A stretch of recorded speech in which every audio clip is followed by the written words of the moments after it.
নমস্কার, জজবাত 24 বাংলা থেকে আমি সঞ্জয় মুখার্জি। বাংলায় একটা প্রবাদ আছে না, গাঁয়ে মানে না আপনি মোড়ল। কেন বলছি কথাটা?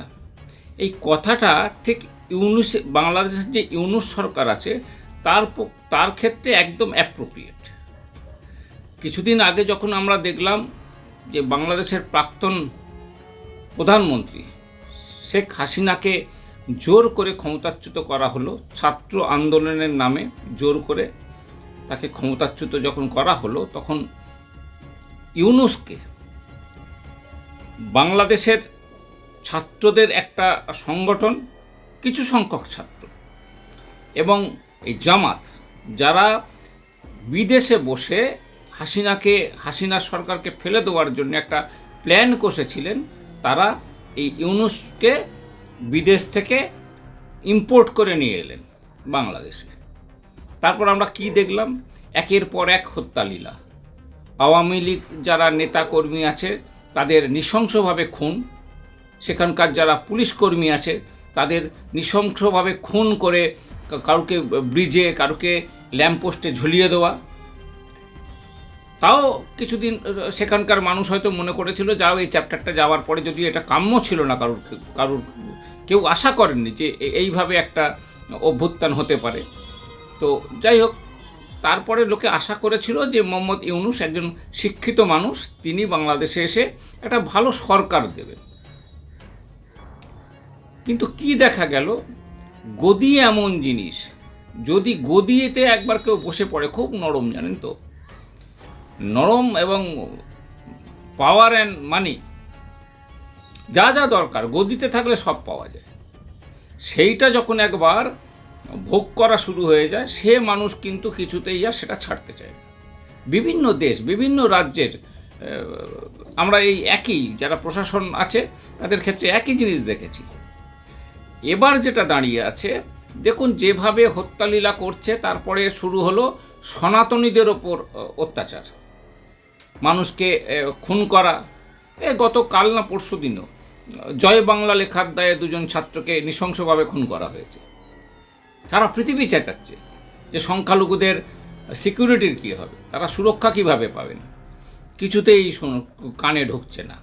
মানে সারা পৃথিবী চেঁচাচ্ছে, ভারত চেঁচাচ্ছে, ইংল্যান্ডের পার্লামেন্টে সেখানকার সাংসদরা চেঁচাচ্ছে, কিন্তু ইউনূসের ওই কী অবস্থা, ওই কানে দিয়েছি তুলো, পিঠে বেঁধেছি কুলো, যত কিলো বিকিলো।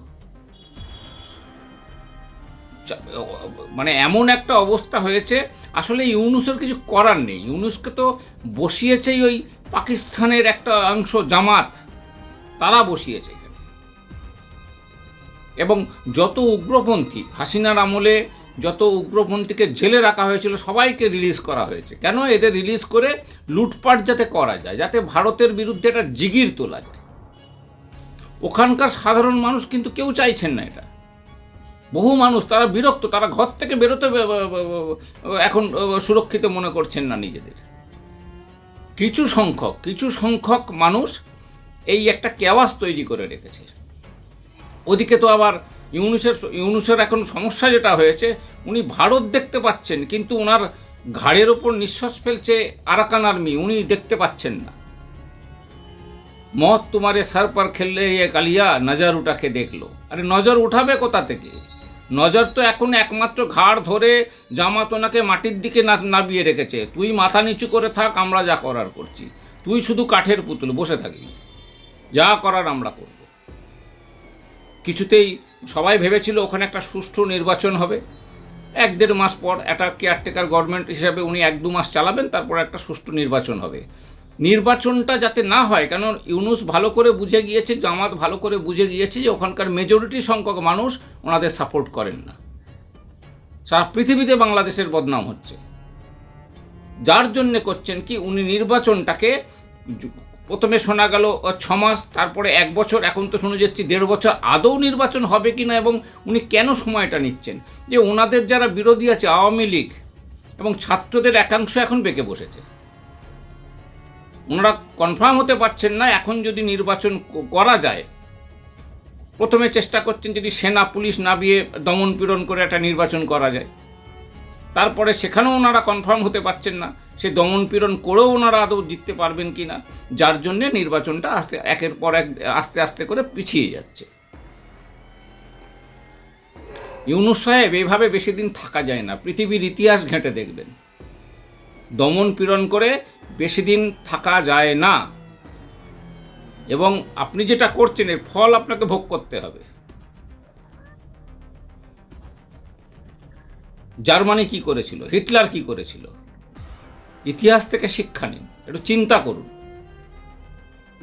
ঘাড় তো আপনার জামাত ধরে মাটির দিকে করে রেখেছে, মাটি থেকে একটু মুখটা তুলুন, আয়নায় দেখুন যে আপনি কি করছেন, একটু চিন্তা করুন, সুস্থভাবে একা শান্তিতে চিন্তা করুন। বাংলাদেশের যারা শুভ বুদ্ধিসম্পন্ন মানুষ, তারা ওনাকে চিন্তা করাতে বাধ্য করুন, তবেই আপনাদের বাংলাদেশ বাঁচবে, না হলে কিন্তু বাঁচবে না। নমস্কার, ভালো থাকবেন।